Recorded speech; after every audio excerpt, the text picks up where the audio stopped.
ئامادە کاک سۆران دەمانێت سەرەتا لەوە دەست پێ بکەین قسەی بەڕێستان چییە لەسەر سادانی پێنج لە دەستگیرکراوانی باجینە؟ بڵێ لە ماوەی ڕابردوو سەرۆکی حکوومەتی ئێستا سکاڵای لەسەر من تۆمار کرد، هەندێک گلەیانە کردیان و بۆ ناچیتە دادگا. من ئەو کاتە ڕامگەیاند کە دادوەرێک نییە لە هەرێمی کوردستان بە تایبەت لە هەولێرە لە نێوان سکاڵای سەرۆکی حکوومەت و سکاڵا لێکراو کە پەرلەمانتارێکە بتوانێت دادوەریەکی عادیلانە بکە. هەمومان نەزانین بەداخەوە بەشی زۆری دادوەرەکان حیزب دایناوە و یاساکانیان بەسەر خەڵکی بێدەسەڵاتە جێبەجێ دەبێ وەک خۆی، ئەگەرنا ئەوەی دوێنێ ڕوویدا سەلماندی ئەوە ئەو دادگایەیە کە من ئامادە نەبووم بچمە بەردەمی، چونکە پێم وانیەوە دادگا بێ و ئەوەی کە دوێنێ ڕوویدا تەواو دەمامکی حەقیقی دەسەڵاتی دادوەری خست کە دەسەڵاتی دادوەری کوتەکێکە بەدەستی دەسەڵات و باڵادەستانەوە هەر کاتێک بیانەوێ لەسەری ڕۆژنامە نووسانی دەدەن، لەسەری چالاکوانان و ئازادی خوازانی دەدەن. بەداخەوە دەیڵێم زۆر شەرمە بۆ دادوەرێک کە سوێندی خواردووە بە دادگەرانە حکومەکان جێبەجێ بکە، بەڵام کۆمەڵێک گەنجی مەحروم لە ئازادی داکۆچی کار لە مافی ڕەوای خەڵکی ستەم لێکراو بە تۆمەتێکی ناڕەوای بێ بنەما سزا دەدەن. ئەگەر ئەو تۆمەتەی ئەوان 6 ساڵ خەڵکیان لەسەر زیندانی کردووە، ئەوە دەبێ کوردستان تەلبەنکەن و بە سزای 6 ساڵ هەموو خەڵکی کوردستان بخەنە ناو زیندانەوە، چونکە ئێمە ڕۆژانە خەڵک ناڕەزایەتی خۆی دەگەیەنێتە ڕۆژنامە نووسان، نوێنەرەکانی لە پەرلەمان، لە ئەنجومەنی پارێزگاکان، گەندەڵیەکان دەنێرێ، ڕاستیەکان ڕوون دەکاتەوە. هیچ دەسەڵاتێک لە دنیاە ئێستا بەو جۆرە مامەڵە لەگەڵ چالاکوان و ڕۆژنامە نووس ناکات جگە لە هەرێمی کوردستان. ئەمە ئاماژەیەکی زۆر مەترسیداری هاتنی سەرۆکێکی ئەمنی بۆ کابینەی نوێیە. ئەمە سەلمێنەری ئەوەیە کە ئێمە لە پێشتر دەمانوت حکمی ئەمنی لە حکومڕانی حکوومەتە، مەترسیەکانی لەسەر ئازادی ژیانی ئێوە و هەموو تاکتاکی ئەم کۆمەلگایەیە. ئەمەش بۆ ئەوە بووە ترس و تۆقاندن بە خەڵک بدا بۆ ئەوەی کەس نەتوانێت ڕەخنە بگرێ. ئەوەی بیەوێ بە ترس و تۆقاندن ستەم و گەندەڵیەکانی بشارێتەوە دڵنیابێ پێی ناکرێت. ئەگەر لە بادینان ئەوەی کرد، لە هەولێر ئەوەی کرد، لە هیچ شوێنێکی تر بۆی ناچێتە سەر. کاک سۆران لە دوێنێەوە گوێمان لێ بێت ئەو مادانە یاخود ئەو تۆمەتانەی بۆ کەسانە دانراوە کە دوێنێ ستادران کاریگەریان لەسەر قەوارەی هەرێمی کوردستان دروست کردەوەوانێک و کارانیان کردووە. بەداخەوە ئەوە ئەو یاسایەیە کە کاتی خۆی بەعس بیویستایە هەر کەسێک کە بەرگری لە نەتەوەکەی بکا و بە مەترسی بزانێ بۆ سەر ڕژێمی بەعس بەو یاسایە سزایەدا.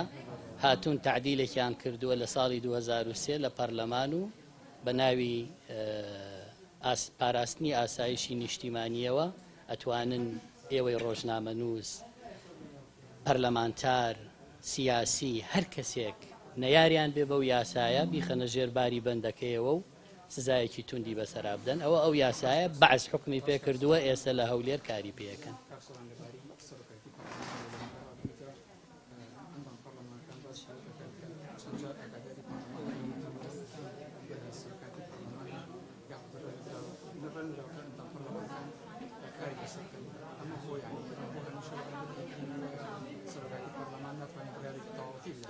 ئەزانی ئەم سەرکوتی ئازادی و ئازادی ڕادەربڕین و ڕەخنەگرتنە لە پەرلەمانەوە دەستی پێکرد. ئەو کاتێک کە سەرۆکی حکوومەت سکاڵای لە ئێمە تۆمار کرد و داوای هەڵگرتنی پارێزبەندی کرد، ئەو کاتە ئێمە وتمان مەترسی ئەمە لەسەر ئازادی هەمومانە، بۆ ئێوەی ڕۆژنامە نووسە، بۆ هەموو چالاکوانەکانە، بۆ هەمووانەیە کە ناڕازین لەم نادادی و لەم ستەمەی کە هەیە.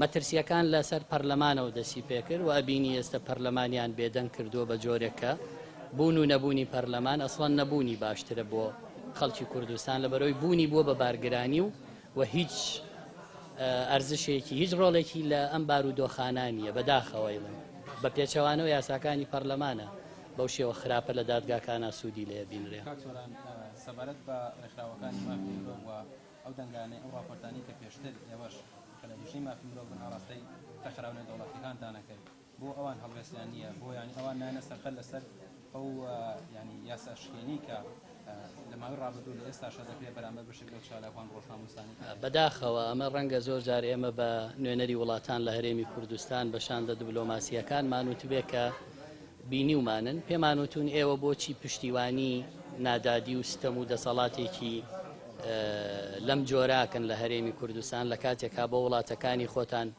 داکۆکی لە ئازادی و دیموکراسیەکەن و توانە ئێرە کوردستانە لە ناو عێراقا لە چواردەوری وڵاتانی وەکو ئێران و تورکیا و ئێمە وڵاتانی ئەمریکا و بەریتانیا بە 300 دەگەیشتوین بەوەی کە ئێستا ئێوە داوایەکەن بەڵام ئەمە بەهانە نەبووە بۆ ئەوەی ئەوان پشتیوانی ستەم و نادادی بکەن. ئەمە ئەوانی شەخاتە ژێر پرسیار کە بەداخەوە بەردەوام زانیاری هەڵەیان پێدرێ لەوەی کە ئەمانە سیخوڕیان کردو بۆیە سزادراون. سیخوڕیان بۆ کێ کردووە؟ بۆ پارتی کرێکارانی کوردستان. ئێمە دۆستایەتیمان لەگەڵ پارتی کرێکارانی کوردستان هەیە، پەرلەمانتارەکانمان، چالاکوانەکانمان، ڕۆژنامەنووسەکانمان.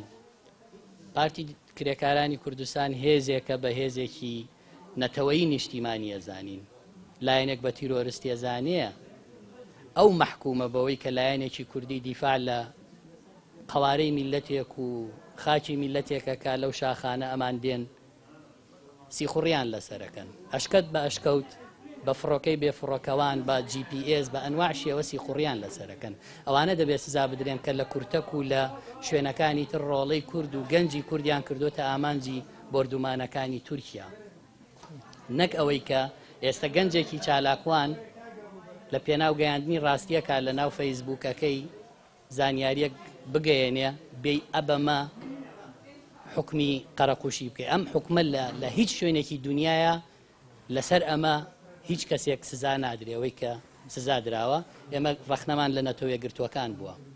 نەتەوەیە گرتوەکان بە ئێمە وتۆ خۆ ئێمە دەبابەمان نییە بیان بینە سەریان کاتێک کە پێشێلکاریەکەن، بەڵام تەعاملیشیان لەگەڵەکەن، پشتیوانیشیانەکەن و بە پێشچاوی ئەوانیشەوە هەموو ئەم پێشێلکاری لە هەرێمی کوردستان ڕووەدا ڕوویداوە. من ساڵی 2014 ڕامگەیان زیندانی ئیسلامیەکان و غەیری ئیسلامیەکان لە شاری هەولێر بە تەعەدای ناموس بە هەڕەشەی ناموس لە خوشک و دایک و ژنیان ئیفادەیان پێپڕ کردوونەتەوە بە چاو بەسراوی پەنجەمۆریان پێکردوون. شێروان شێروانی دوێنێ لە بەردەم ئەو نادادوەرە هەمان شت دەڵێەوە ئیفادەی من نییە لە ژێر هەڕەشەی ناموس لە خێزانما پێم کراوە، بەڵام گوێی لێ ناگرێ. سەدام وای نەکردووە لە هەندێک حاڵەتا کە حکمی شۆڕژگێڕەکانی داوە کە لە سێدارەشی داون بەو جۆرەی نەکردووە کە وەکو دوێنێ لە شاری هەولێر بینیمان کرا. ئەمە ئەو ئاماژە مەترسیدارەیە کە دوێنێ ڕووی لە من بوو، ئەمڕۆ ڕووی لەوانە، بەیانی ڕووی لە ئێوەیەوە، دوجار ڕووی لە تاکتاکی ئەم کۆمەڵگەیە. دەبێت ڕێبەم برادەرە بگیرێکە ئێستا بە ناوی حکومڕانیەکەوە هاتووە دەیەوێت بێدەنگی لە سەراسەری کوردستانە دروستکە. با دڵنیابێ بێدەنگی دروست نابێ، ئەوەی ئەو دەیەوێت بێدەنگی دروستکە سەری خۆی و حکومڕانیەکەشی خۆی.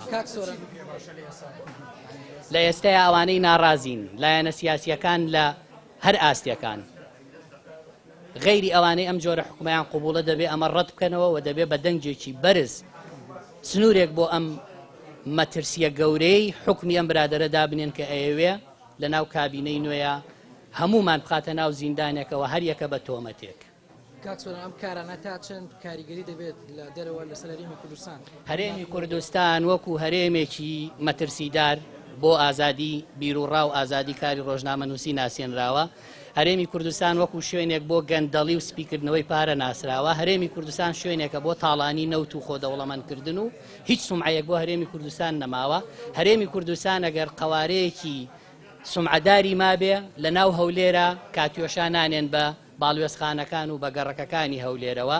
لە کاتێکا و برادرە دەستگایەکی ئەمنی هەیە بەشی زۆری پارەی وڵاتە ڕوا بۆ سیخوڕیکردنی ئەو، بەڵام سیخوڕەکانیان لەسەر ژن و کچ و چالاکوانی سیاسی و ڕۆژنامەنووس و ئەوانەیە لەکوێ خەون و لەکوێ هەڵەسن و لەکوێ دانیشن، بەڵام ئاگایان لێ نییە لە ناو هەولێرە کاتیۆشایان پەیوەندرێ. ئەوە شکستی ئەو حکومڕانیەیە کە ئەو برادرە دەبێ باش بیزانێ و دەبێ بزانێکە ئەو ساروخانەی درا لە هەولێر ئاماژەی مەترسیدارە بۆ شکستی ئەو و بۆ لە دەستدانی قەوارەی هەرێمی کوردستانیش لە سایەی ئەوانە.